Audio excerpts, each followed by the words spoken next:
Good morning, good afternoon, good evening, wherever you are across the globe. A very warm welcome to this fourth webinar of the Culture and Health webinar series for 2020.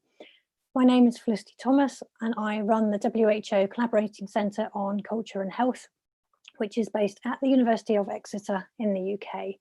We work closely with the WHO Regional Office for Europe Insights Unit and the Cultural Context of Health and Wellbeing Programme. The webinar you're about to listen to, and we hope that you're going to participate in as well through sending in questions. It's part of a series which is funded by the Wellcome Trust, and it's the product of a collaboration between WHO Europe, the WHO Collaborating Centre on Global Health Histories based at the University of York, and the Collaborating Centre on Culture and Health at the University of Exeter. This webinar series examines important and timely topics at the intersection of health, wellbeing and culture. And it intends to create a forum that brings together experts from the humanities and social sciences, as well as senior officials from WHO and other UN agencies, voices from NGOs, think tanks, civil society, and of course, the wider public, to exchange ideas and perspectives exploring the social, historical and cultural contexts of health and wellbeing. During this webinar today, our panelists will spend about 30 minutes making brief opening statements about our topic today, which is the cultural context of childbirth and midwifery. After that, we'll have about 30 minutes, which will be dedicated to discussion, including questions from you, our online audience. And if you'd like to ask a question, please go to www.slido.com and enter the event code, which is #WHOCH. You'll also be able to vote questions up or down through that. Please also be aware that we have a questionnaire up on the Slido page, which helps us to evaluate and improve these webinars. So if you could take time at the end of the seminar to fill that in, that would be really helpful for us. And if you want to be kept informed about webinars going forward, please also leave your email address so we can get in touch with you. With all that being said, I just want to say a few words about today's webinar. The event has been organised as part of the Year of the Nurse and the Midwife to look at different perspectives and to provide insights into the cultural context of childbirth and the diverse cultures of midwifery at play across or within and beyond the WHO European region. We've got three really fantastic speakers from diverse backgrounds with us today who are going to tell us about the ways that societal notions and expectations around gender shape experiences of childbirth, why childbirth has become medicalised in parts of the region, and the ways that midwifery is shaped by different levels of autonomy and professional recognition. I'm going to briefly introduce the speakers one at a time before they talk. So to kick us off, it's my absolute pleasure to introduce our first speaker, Natalie Jolly. Natalie is an associate professor in the School of Interdisciplinary Arts and Sciences at the University of Washington. And we're delighted that she's joined us, particularly as it's very early in the morning for her. She's a feminist sociologist interested in pregnancy, birth and motherhood across a diversity of contexts, including research within the Amish community and within military centres. And she's going to focus today on the way that societal norms around gender impact on the birthing process. So, Natalie, over to you. Thank you so much. I'd like to begin by thanking Felicity and Niels for inviting me to participate and for focusing today's conversation on the cultural aspects of childbirth, because at first glance, we may think of childbirth as being purely physiological, just a biological process that's universal, but we don't often think of it as one that's particularly influenced by a woman's culture. So what I'm going to talk about today is how a woman's culture really does shape her experience of childbirth. And we can see this happening at various levels. First, I'm going to speak broadly about how gender affects the practice of medicine. And then second, more specifically, how assumptions about gender impact the actual work of midwives. And then third, focus individually on how gender norms influence a woman's personal experience of childbirth. And so to begin broadly, we know that for much of history, midwives have attended birthing women. As many of you know, that word midwife actually means with women in Middle English. And the midwifery approach has long been one of support and assistance to women, and one held primarily by women. Even today, in almost all of the countries in the World Health Organization European region, over 90% of the nurses and midwives are female today. So historically, as the field of obstetrics gained popularity beginning in the 1800s and onward, midwifery began to fall out of favor. As more men entered the profession of obstetrics, they brought with them an approach to childbirth that valued control and management. And that's when we begin to see a real devaluation of the work that midwives had done, work that was often relational, assistive, and what we might think of as prioritizing a normatively feminine set of skills.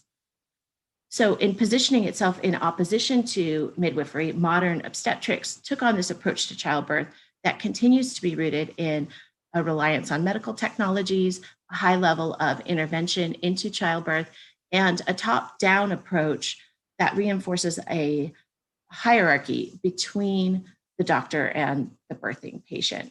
And all of those create what we might think of as a normatively masculine pattern of engagement.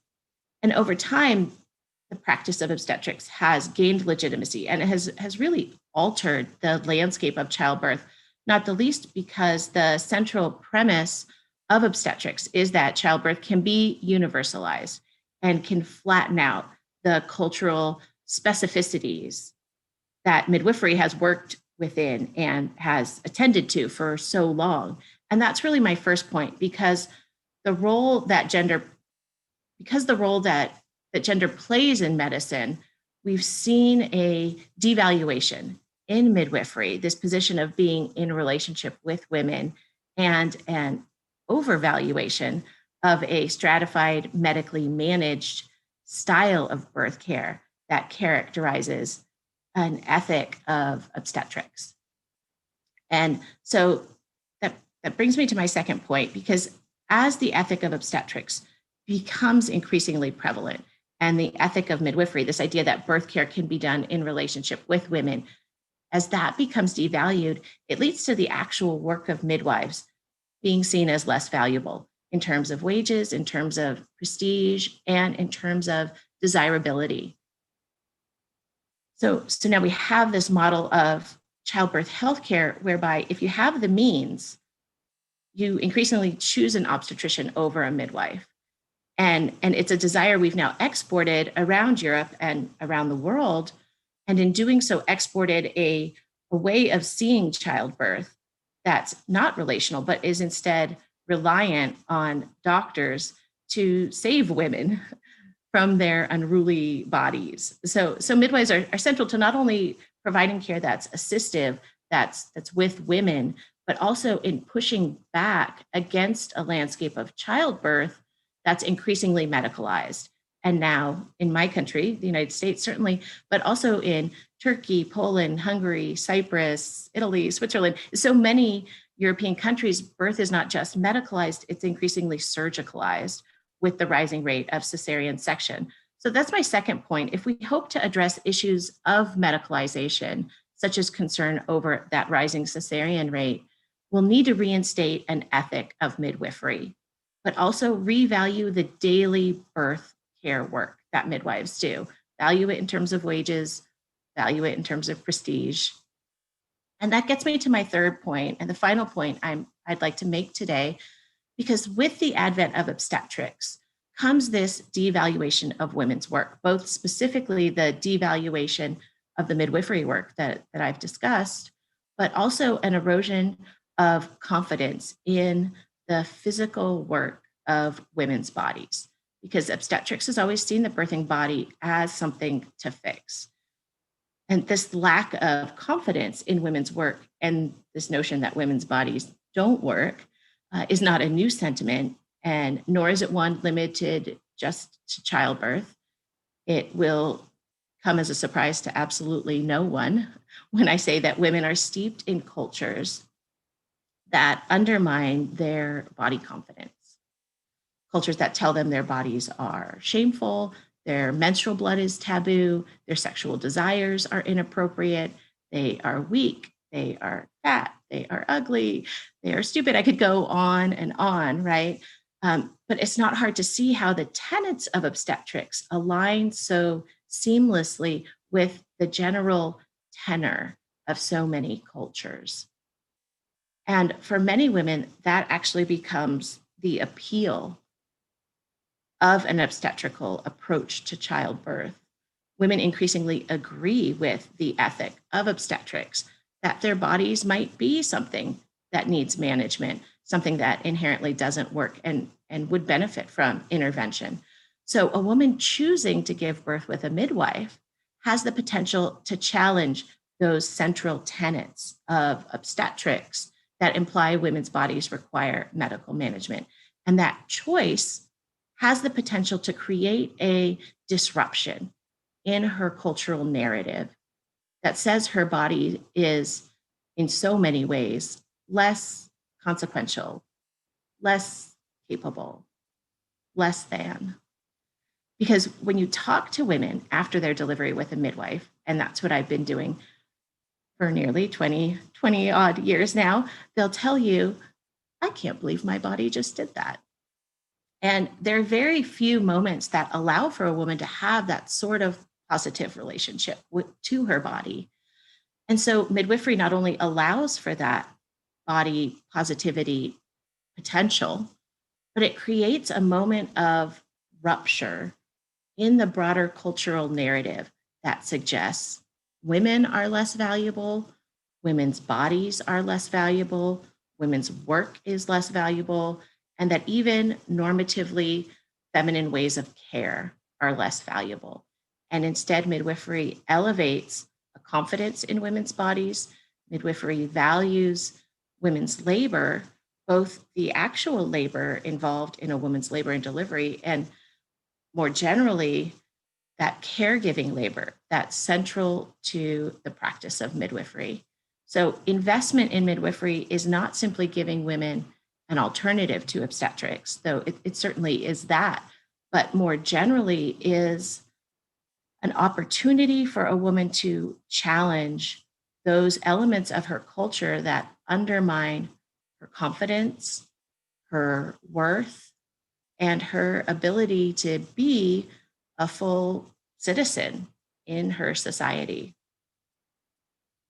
Thank you so much. I'm so grateful to be here and to be able to celebrate the Year of the Midwife along such esteemed midwives today.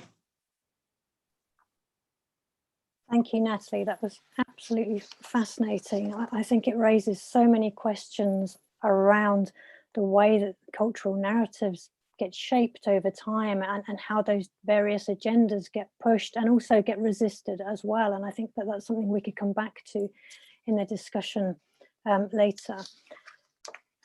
I'm going to move on to our next speaker now. Our next speaker is Billy Hunter, the Royal College of Midwives Professor of Midwifery and Director of the WHO Collaborating Centre for Midwifery Development based at Cardiff University. Billy's work focuses on the culture of midwifery and maternity care and the ways that emotional support and relationships within maternity care can affect working, well-being and communication within midwifery. Recent work that Billy has been doing with WHO includes the development of the midwifery assessment tool for education, which was launched earlier this year in collaboration with colleagues in Eastern Europe to help strengthen and develop midwifery education. So thank you, Billy, over to you. Thanks very much, Felicity. And thanks to you and the team for inviting me today. It's such a pleasure to be here, especially because it's the year of the midwife and the nurse. And I just so much enjoyed Natalie's presentation. There's so much that resonated. I just want to have a conversation with her now, but I've got to do my presentation. So I wanted just to begin with a quote from the anthropologist Brigitte Jordan, who some of you may know of. She started writing about the cultural construction of childbirth in the 70s, and her work is a classic text, her work, particularly Birth in Four Cultures. And she argues that childbirth is an intimate and complex transaction whose topic is physiological and whose language is cultural. And I think that resonates with quite a lot of what Natalie was saying just now. So in other words, what she's saying is that although birth is the same universal physiological process, the way that birth is managed and accomplished, it differs really widely across the world. And I think in all countries, it's seen as a major life event that is emotive, and it's seen as a time of vulnerability and uncertainty for the woman and her baby. And thus what we see across cultures is that it's managed in different ways. And the way that it's managed makes complete sense to the practitioners in that culture at that particular time.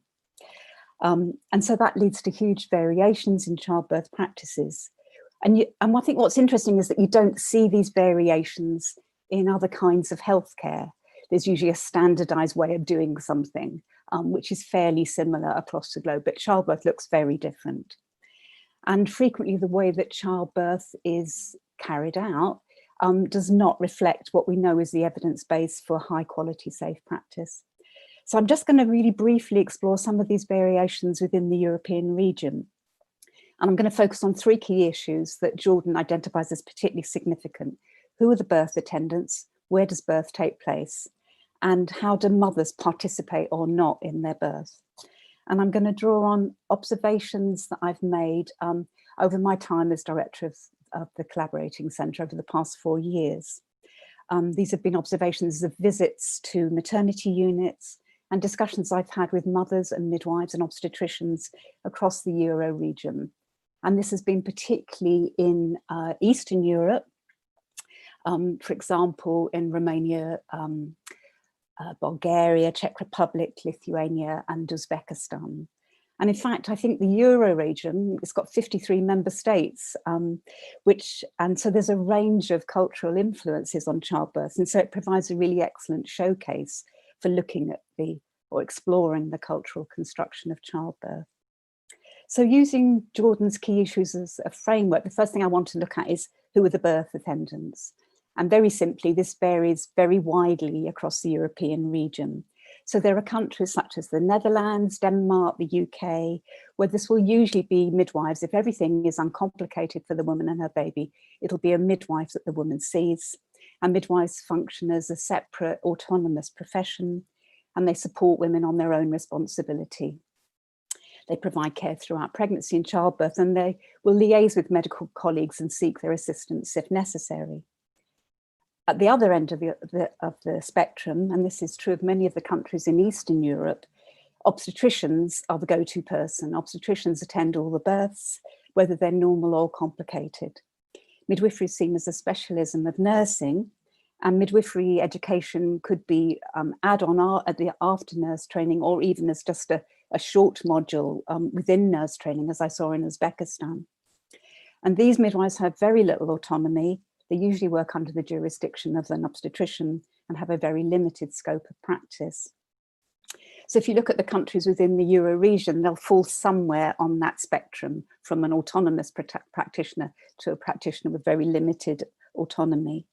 And despite the evidence we have of the huge benefits of midwife-led care from the Lancet series on midwifery, many women in the European region don't have access to midwife-led care. So there are cultural and historical reasons for these differences in birth attendance, which Natalie's been referred to. So in the Nordic countries, it's quite interesting because there's a long history there of well-educated, skilled midwives going back centuries. And there's been little or no competition for the territory of normal childbirth. However, in other countries, the territory of childbirth has been contested, and traditional midwives were frequently denounced as unskilled and unsafe, the superstitious old wife of the old wives' tales. And historians of childbirth would argue that this was a professionalizing strategy on behalf of the obstetricians to portray obstetrics as a superior form of care. And of course, these images stick. They may come from a long while back in history, but those images of midwifery can still inform public opinion. So midwifery may be viewed by the public as a low status, semi-skilled occupation. And talking to colleagues in Eastern Europe, this was particularly challenging to encourage the public to want to access midwife-led care.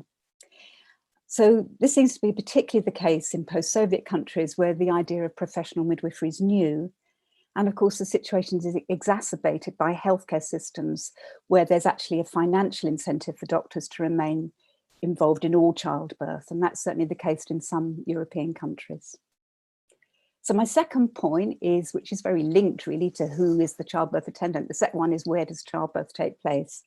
And across the region, this is usually the hospital. Home birth rates are very low, and primary care approaches such as community-led midwifery or midwife-led birth centre births or birth at home remain a rarity. Nevertheless, in some countries, it is possible to birth at home with the support of a midwife.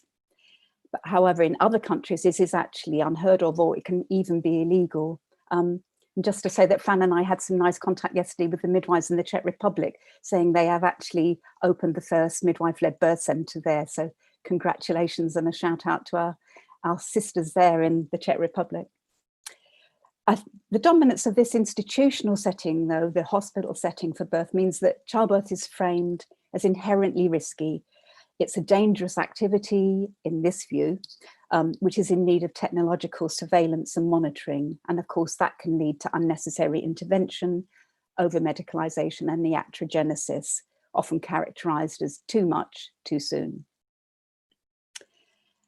And this often seems to be the case in countries that are trying to improve outcomes for mothers and babies, but they opt for technological solutions to do this, rather than midwife-led care solutions, which aim to support and promote normal physiology, the psychosocial processes, relational care, and the woman's agency. And again, we know from the Lancet series on midwifery that midwife-led care has improves 56 outcomes for mothers and babies. And the series argues this is the best bet, the best investment that governments can make to improve maternal and newborn outcomes. And it's very interesting when you look at caesarean section rates, for example, across the region, there are wide variations. So in, I think Cyprus is the highest. In Romania, it's 44% of all births are caesarean section births. But in Finland and Sweden, it's 16%. And there is clearly, it's very unlikely that clinical necessity would explain this vast difference. So this leads to the final point in Jordan's list, which is about the woman herself. How is the woman positioned as an actor in her own pregnancy and birth? And very often we can see from the way that childbirth is managed that the woman's own knowledge of her body and what is happening is disregarded and devalued. And the dominant authoritative knowledge, whose knowledge counts in this situation, is that of the expert, which is going to usually be the doctor. Now, often this is well-intentioned, but it's paternalistic. But at worst, it can lead to a disregard for a woman's human rights in childbirth. So in some countries, it may not be possible for a woman to choose who to attend her in birth. It may not be possible for her to choose where to give birth. It may not be possible for her to choose what position she adopts when she's in labour and birth. And during childbirth, women may be subject to a number of interventions for which their consent has not been sought. And some of these interventions lack a robust evidence base, but some of them may even be dangerous. And in my visits in the European region, I've observed practices like using fundal pressure, so pushing down on the woman's uterus when she's in the second stage of labour, which is really awful for the woman, but is also highly likely to be dangerous. That is quite routine practice in many countries. Routine episiotomy and routine electronic fetal monitoring. And of course, all of these issues have become even more significant in the current pandemic. It's vital that maternity care is maintained as an essential service for all women, which women feel confident to access. However, there have been accounts across the region of increased obstetric intervention, unnecessary separation of the mother and her baby, birth companions banned from being with the woman during her labour and birth, women not allowed to breastfeed, home birth services and midwife-led birth centre services withdrawn.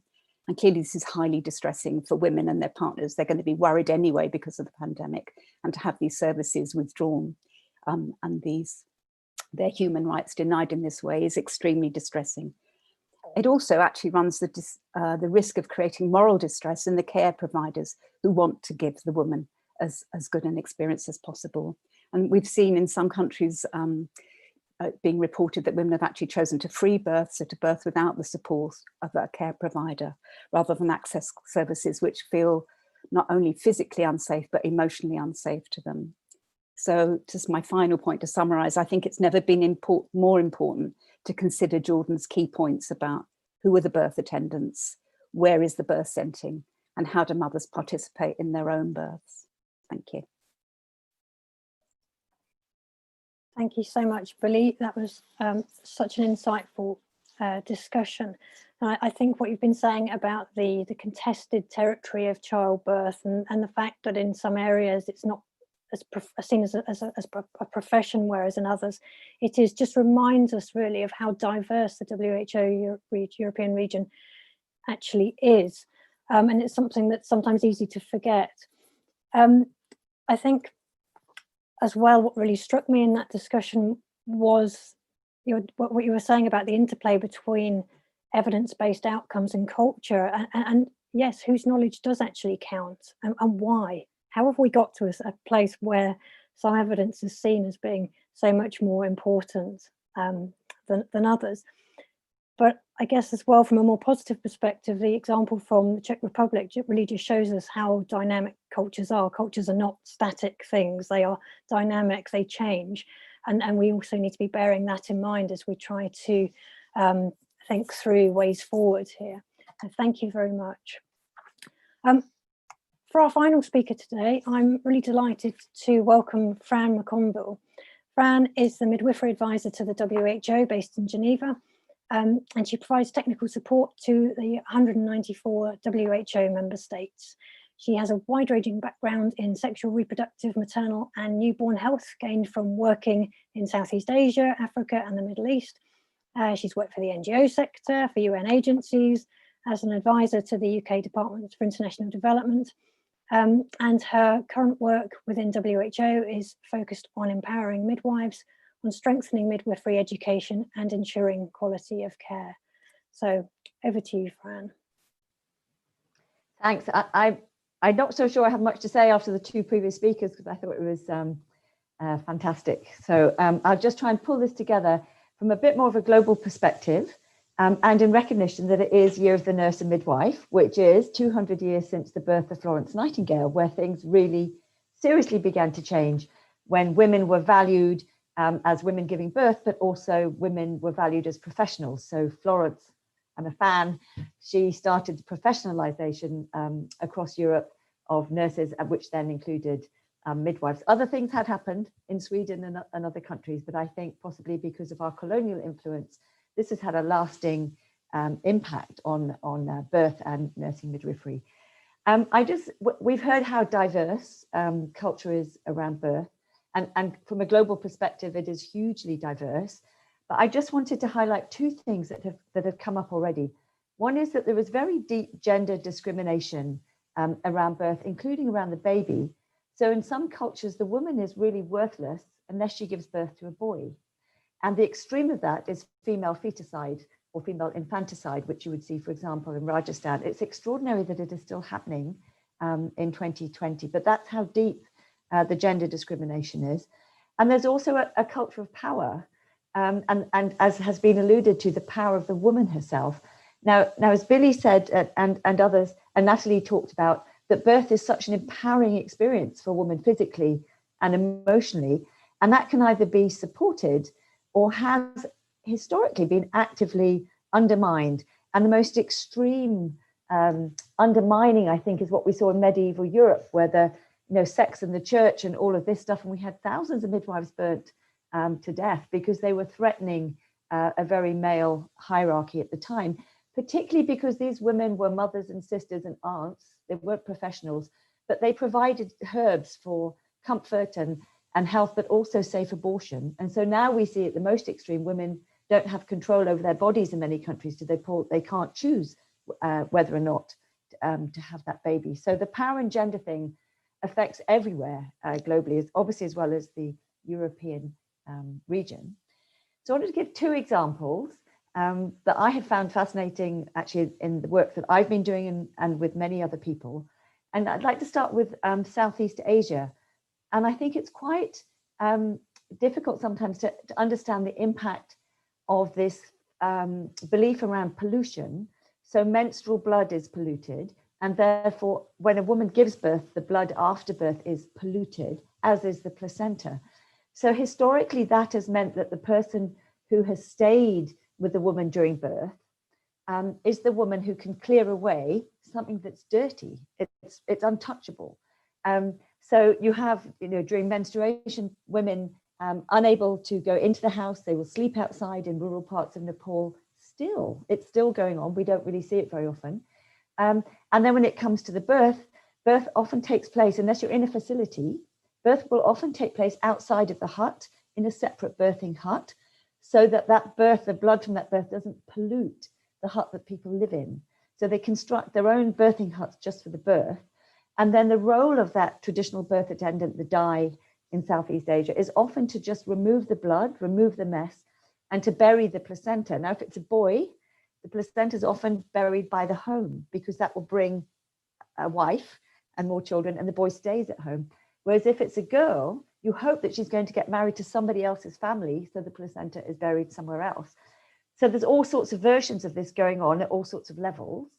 And what it means is that for many women coming into a facility, it's terrifying, because you don't know, for example, if you can take your placenta with you. You don't know, these are very important things that we have to understand when we try to support women around birth and ensure that their culture is respected. Because what we don't want to do as midwives is to further disrespect and medicalize their really important beliefs. Then another example I'd just like to give briefly is in Malawi, but it's Malawi, but the lines of those borders were drawn by colonials, but across that region, the birth culture is incredibly complex. It's based on animism, and in the Malawi Safe Motherhood Project, we really had to understand the culture to be able to support women to have the births they wanted. And we might call it witchcraft in the English versions, but really we're talking about spirits. And in animism, there are many spirits. And one example is that if a woman has an eclamptic fit, which we know is seriously life-threatening, it is seen that she had an adulterous affair during her pregnancy. And therefore, people might just leave her. She's not to be dealt with. The alternative is that she has to be taken to a facility, or any woman taken to a facility in labor must be covered up and not seen, because the spirits might see her pregnancy. So again, we've sort of undermined the beauty of pregnancy and made it something that's slightly, untouchable. And Malawi is huge, and women have to walk for 2 or 3 days to get to a facility. So the national program developed bicycle ambulances, but found that women actually had to have a cover, like a hood, over them to make sure that the spirits wouldn't find them. So these cultures are really important to WHO and UNFPA, many, many of us who are trying to really support a really positive experience for women at birth that recognizes and respects their cultures, but still provides that quality of care, especially where problems do happen. So then what we did in WHO is, it's been wonderful to hear about the culture around birth from the women's perspective, but we thought, well, what do midwives think? So Nils, if you could just put up one slide for me. I won't go through it in detail, but what we did is we thought, why are midwives getting blamed all the time for disrespect and abuse to women? Something's going on here. Any midwife I know wants to give a woman, whatever country, the best quality of care, but something's going wrong, and we were getting all this blame. So we did a systematic review, and then a huge global survey. We had to stop it because every midwife in the world was trying to answer it. We had to stop it around 2,500 answers, but it all came together. And when we asked them, what are the big issues that prevent you from providing quality of care? Here we go. It was socio-cultural. And birth, just as Natalie and Billy has highlighted, it's considered women's work. It's not accepted as a profession. It transgresses gender norms. You should stay at home and cook. You shouldn't be out there as a professional midwife. You just do it anyway for nothing. And then, of course, when women did start to walk in very remote rural areas anywhere, they were extremely vulnerable to physical and sexual assault, which means their scope of practice is then really restricted, and women don't get the help they need. Now, if they were a male doctor with a profession, A, they wouldn't be walking alone at night through some quite dangerous areas, but B, they would be recognized as someone coming to help, and not basically seen as a prostitute, which many midwives are still referred to as extraordinary. The second two things I won't go into detail, but because of this view that it's just women's work, and there's been a huge lack of investment in midwifery altogether, but particularly starting with education, because knowledge is power. So you don't really want to give midwives too much information. You want them to have 2 or 3 days training and call them traditional. And we're finding that globally that's resulted in a very weak professional autonomy. And Billy's explained really well how different that is in Europe. And then, of course, what came up over and over again was these medical hierarchies and institutions prevent those midwives who really are well-trained, educated and experienced from even practicing what they can, which again disempowers them to somebody who's really a cleaner who picks up after the obstetrician. The other side, of course, is economic, and Natalie referred to that many midwives haven't been paid for months, or what they're paid is not even enough to pay rent. And many have their own farms in Africa, or they have a second job. So you can imagine when you add all of that together, you have this gender penalty from the low social status. Midwifery is feminized. It's not a profession, that's obstetrics. And as Billy mentioned, this word moral distress, you cannot provide the care that you want. And that is deeply, deeply upsetting and frustrating. And then you become burnt out. And unless you leave, the quality of care can really decline. Thanks, Neil. I'll just finish now, just to really celebrate what the Year of the Nurse and Midwife has meant for all of this, from the woman's and the birthing perspective, and from us as midwives. And I think what it has really done is many things. First of all, it's enabled us to have this conversation on this event, which is fantastic. I don't think this may not have happened if it wasn't Year of the Nurse Midwife. It's been hugely empowering. And if we think of where we were 200 years ago with Florence Nightingale, the fact that 194 member states said, let's go for this. We really have to value nurses and midwives.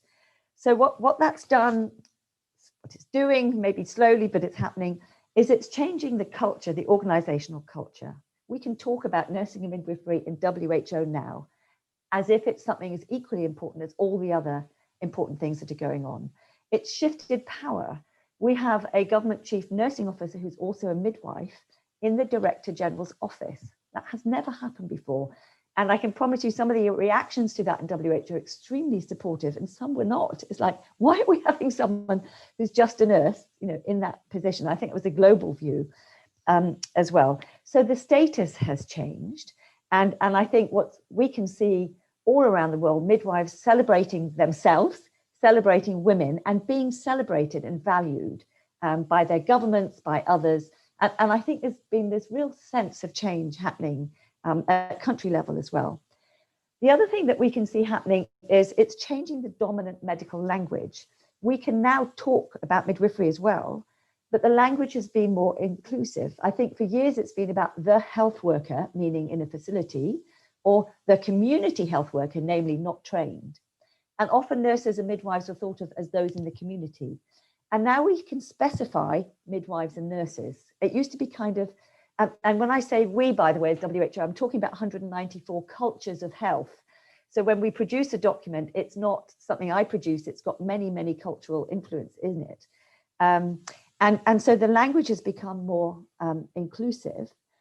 I think that even using the word midwifery is helping us on this global conversation that Billy raised about too much too soon, over medicalization, and too little too late. Midwifery balances that. Women will they're part of a continuity of care. If they need more, they would get it. If they need less, they would get it. So we're able to start using that language. And what I have found most recently is there is now a very big global conversation about humanization of birth. Now that's been bubbling up, particularly in Europe, under the surface, but I think it's just getting bigger and louder. And I think, again, that's going to change the dynamic and the language that we use. A couple more points is that I see where I sit, we'll put it before you're in this midwife, it's very difficult to argue the case for investing in midwives. The Lancet series that Billy mentioned has really happened. But now that the member states have accepted this is really important, we're much more able to include midwifery in our proposals and in our work and in our monitoring and evaluation. So we're seeing this increased interest and increased investment from many sides of the world.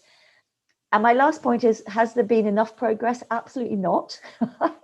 I'm still extremely frustrated, as well as being very happy about how far we have moved. And I think if I were to think about it, the biggest thing is that there's the culture around birth, there's the culture around women as midwives, but there's also institutional culture. And we talked about the medical dominance, and that is located in institution. And of course, WHO is a very medical institution. That's going to take time. And when I think that I learned a few years ago that when WHO started after the Second World War was set up with all these wonderful UN agencies, 1 in 3 members of staff were a nurse or a midwife.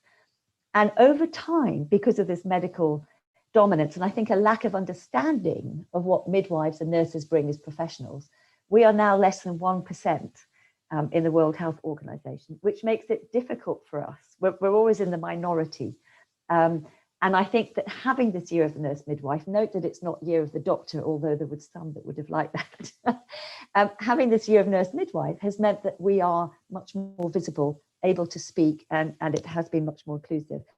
So I think there's a long way to go. I think this conversation has been a fantastic thing to have in Year of the Nurse Midwife, and that we're at the beginning, I feel, of quite a long change. But I want to thank the previous speakers and Euro for allowing us to have this conversation and stop there to hear what people think and to be able to respond. Thanks. Thanks ever so much, Fran. That was very, very insightful, especially to hear all of that all those diverse global insights.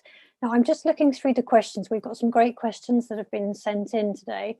We don't have a great deal of time, so I think it would be good if we could try to answer as many as we can, but fairly quickly.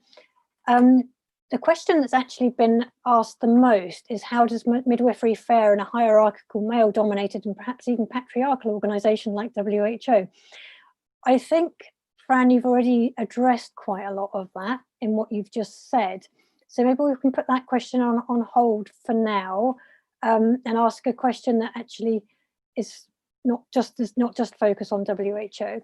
So the second most popular question is around whether people can comment on why it might be that some countries, for example, the Netherlands, are so pro home birth. So Billy, would you like to kick us off on that one? I think it's really interesting, actually. I think the Netherlands is, even though the home birth rate has decreased there, it's still a complete outlier globally, actually, in the number of home births that they have there. I mean, I think it's really important. Again, you have to look back at the history, really. There's a really fantastic book called A Pleasing Birth by Raymond de Vries, who's a sociologist who is Dutch by origin, but now lives and works in the United States, I believe. But he actually has tried to unpack that, about what is it about the Netherlands that means that birth, it seems a completely reasonable thing to do at home. And what he tries to set out there, it's only me trying to remember quickly, but is that home and what happens in the home is seen very differently in Dutch culture. And so birth is seen as a very normal thing, in the way that sex is seen as a very normal thing that we all do, and that it's completely reasonable to do it within a home environment. And it's not something to be hidden away. And so I think with that view of, what is childbirth and how is it framed, and then the history of, well, who are the best people to attend that? And there's some wonderful diaries of a Dutch midwife from the 1700s, which show the kind of work that she was doing then, the amount of autonomy she was doing, and the equality of her relationship with the obstetricians. So I'm no expert on Dutch maternity services, but I think there are all those ingredients going on there. I don't know, Natalie may well know more, yeah. Natalie, do you want to come in and talk about any of the research that you've been doing on this? Sure, yeah. I think that the Dutch example is so interesting, both as a data point, but also as a narrative for the rest of the world. I mean, I just see it used and leveraged for so many different arguments, and it allows for that potential and response to that authoritarian hierarchical approach to childbirth. And so I think that we just keep returning to it as a set of possibilities.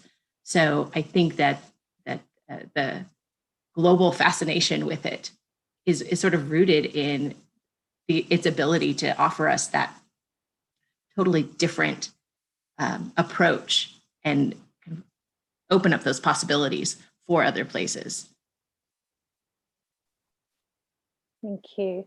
Another question that is being asked is, what is the role of midwives in engaging male members of the family and challenging gendered family norms?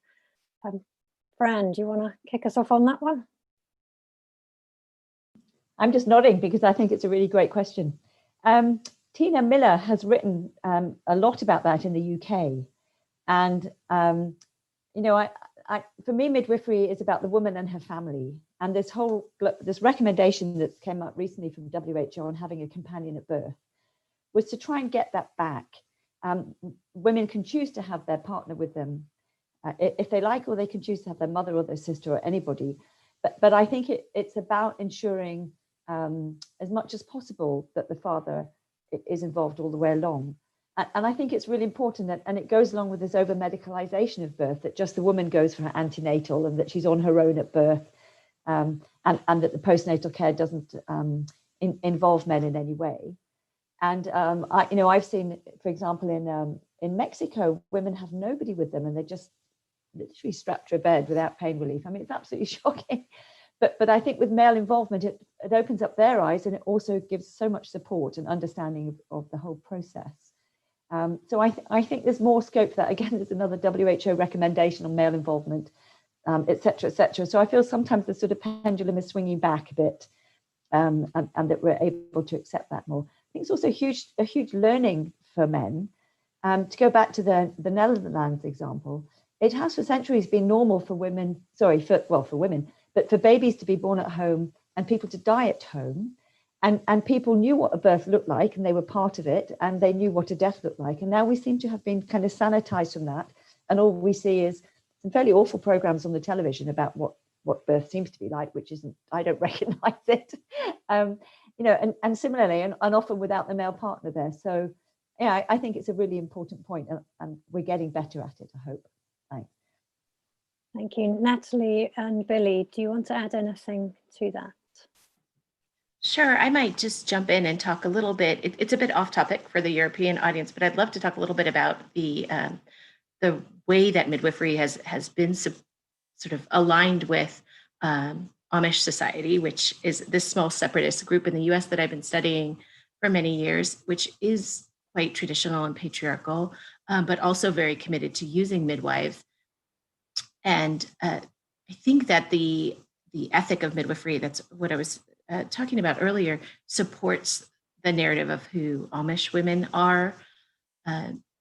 Despite being conservative, the Amish society sort of has this narrative that Amish women are strong and capable. And so as a result, the norms around Amish femininity really align with the ethic of midwifery.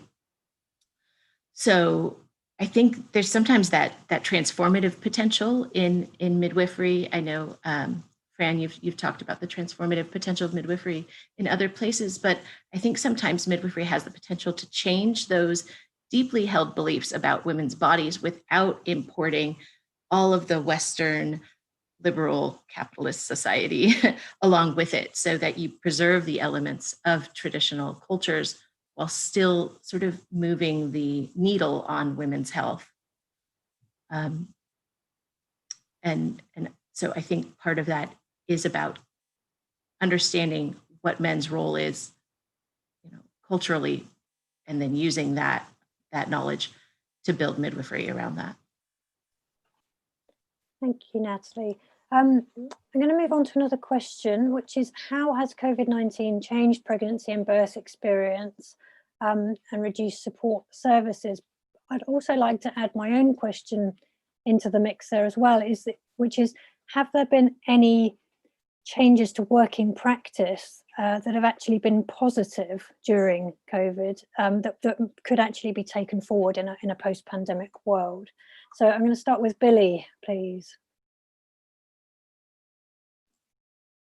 I think I alluded to some of the things that we've seen in relation to the pandemic. I was just thinking about, well, in the UK and in what I know from the Euro region, but I know globally there's been a huge disruption, particularly initially, I think, when we really didn't know what the likelihood, and we didn't know if women who were pregnant were going to be more susceptible, more badly affected, how their babies were going to be affected. So I think to start with, there was a really strong protective kind of reaction to, let's just keep women away from everybody and try and minimize risk. But very quickly, as the evidence was being produced, and we could see that actually there didn't seem to be any evidence for vertical transmission between mother and baby, no evidence for coronavirus being transmitted via the breast milk, then there was an opportunity then to relax a lot of these things and to go back to what we know to be the evidence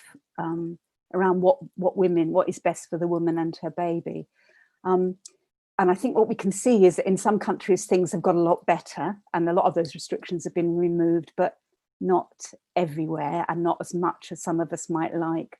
I know from my own concern is around birth companions, that certainly there's been some big campaigns about this in the UK, but in many areas of the UK, a woman can only have her companion with her when she's in well-established labour, active labour, which is 5 centimetres onwards, which, as anybody who's had a baby knows, often when you really need somebody with you rooting for you is in the bit before then. And that's been very problematic for women, and it flies in the face of the evidence of what we know are the benefits of having a companion at birth. This is not just a nice fluffy thing that's a luxury. This is absolutely essential in terms, women who have a companion of choice during their birth are much likely to, they're much more likely to have a normal birth, so they won't stay in the hospital so long, which is what we want at the moment. It's very good for family bonding. They're not going to need as much pain relief. There's masses of evidence about the benefits. But just in answering your other question, Felicity, I think one thing I am picking up is very anecdotal, but is that they do seem to have been, for some women, there have been some benefits about not having as many visitors. So either that's when they've immediately had the baby, so there's a restriction perhaps to just the person who is their birthing partner for their immediate time in the hospital, if they're in hospital, but also when they go home, if they are in a happy and supportive relationship with their partner, then actually there's a possibility of a kind of nice little baby bubble thing happening for the couple, which some women report as being hugely rewarding because they're not having to kind of try and get in their jeans and put their lippy on because there's loads of family members coming around.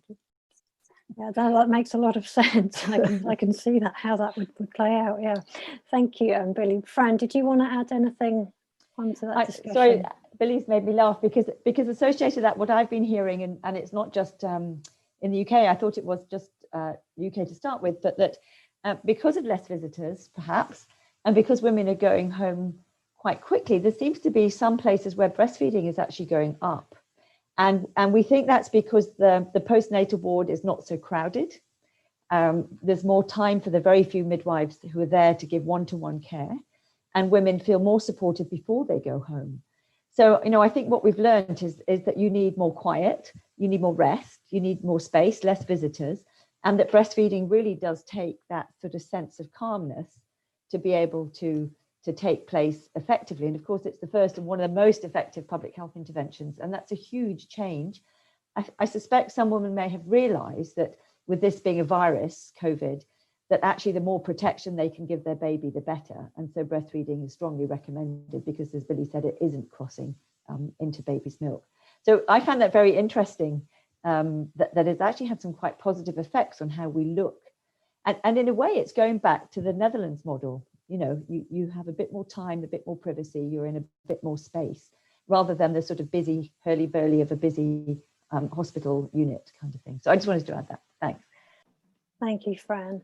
I might just jump in too Natalie. and say, just more generally, I feel like some of the points that Billy made about the initial response during the high chaos moment was really sort of fear-based, and I felt like sort of brought back many of the practices of separating mothers from babies, separating mothers from partners or birth support teams, and I think that happens sometimes in these high chaos times. We sort of need to hold that line around what's best for the mother and the child.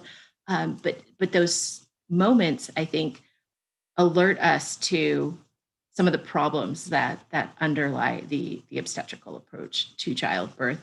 And so I think that the pandemic has encouraged more women to explore midwifery because of those stories that have come out, and brought a bit more awareness to that approach. And I think that at least within the US, there's more awareness of bringing people that can be your advocate to your birth. So exploring a doula or some sort of attendant or advocate, because that awareness has sort of radiated out into wider society that you need to sort of have that. You need to go into your birth prepared in sort of a new way. So positive and problem sort of in one. Thank you, Natalie. We're starting to run out of time, so I'm just going to take one or two more questions here. If people could answer them fairly briefly, that would be appreciated. So the question that's coming up here is doulas are becoming trendy. Is this an indication that our current health systems are failing to meet the more fundamental human needs of women? Natalie, do you want to go first? Sure, I think that it really builds on the point that I just made, which I do believe that an awareness of what birth looks like has permeated society in a way that Fran had mentioned. All we have is bad reality television versions of birth, because we don't necessarily have a culture where women can share their birth stories, particularly if those stories are messy or hard. And so I think that as women do make space for those stories, and journalism and other outlets have helped sort of broaden the scope to understand what women are walking into when they walk into a birth, I think that awareness has increased. So we do see women acknowledging that this is a situation where I would do well to have an advocate. And so I do think it's less about being trendy and more about a broader awareness about what birth looks like today, and women sort of taking some agency back from that situation and going into it with eyes wide open. Thank you. Billy, did you want to add anything? I just think it probably just goes back to this point about, the research evidence is around the woman having a companion of her choice. And sometimes her partner may not be actually the person that she really wants there for her. And it would be somebody like a doula that she's got to know, perhaps because she wants another woman with her. And I guess as a midwife myself, my only slight caution, and I'm hugely supportive of women having doulas, but I've got a slight kind of hesitation that I'd be worried if that was seen as meaning that the midwife's role as providing emotional support and that relational connection between the midwife and the woman was seen as not so important. So perhaps there could be a danger that if the doulas kind of were providing all the emotional support, the midwives could then it would be in danger of becoming more of a kind of test technician, kind of whooshing in at the end and catching the baby and going off again. So that's a bit of a kind of science fiction kind of view of things, but I've just got a very slight question mark, I suppose. Thank you. I'm just going to ask one more question because it's getting a lot of interest on the Slido stream, which is about postnatal care for women. We've talked a lot about antenatal care, labour and birth. What about postnatal care? So can we just conclude with a few comments on that, but also a more general comment about what you each see as the priority for what comes next. What would you like to see happening?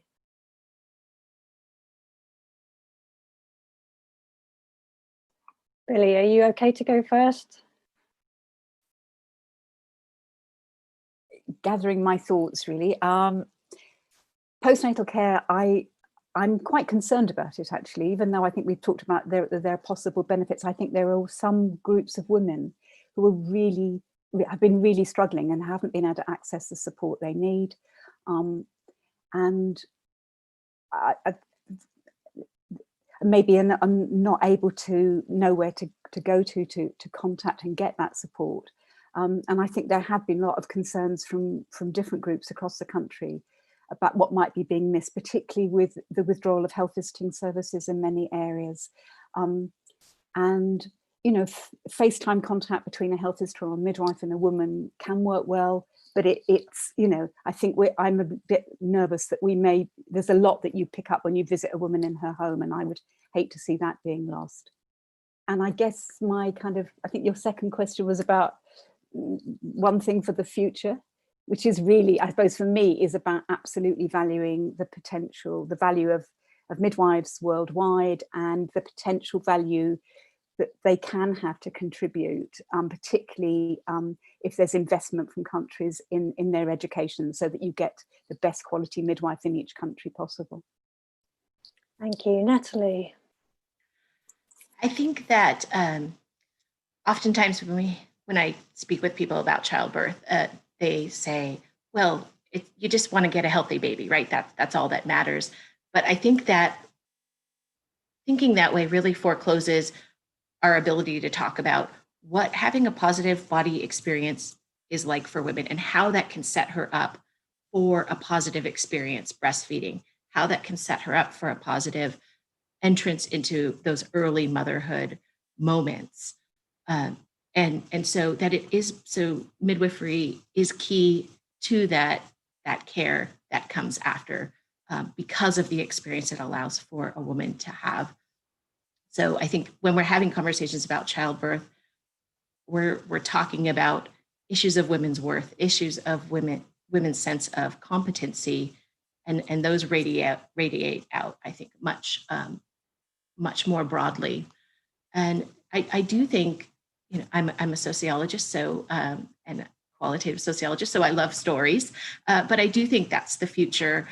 We need to hear more stories of women's birth experience to understand the diversity of birth, that it is not just a one-size-fits-all physiological process, but it is cultural, it is geographic, it is racial, it is all of these things. And I think stories are where we, as a society, learn that. Thank you, Natalie. And Fran, a final word to you. Difficult. Great question on postnatal care. My view, it's been left out because we've had such a focus on the facility, get all women to the facility, and on the skilled birth attendant at the facility. And postnatal care is the most complex care. It takes place, starts in the facility and ends up in the home. You have to have transport. Midwives have to have cars or motorbikes or something. It's really difficult for good quality postnatal care. One thing that's happening postnatally is we're now, for the first time in history of evolution, if you like, of the human body, we're going for 3 generations of women who've never seen or breastfed a baby.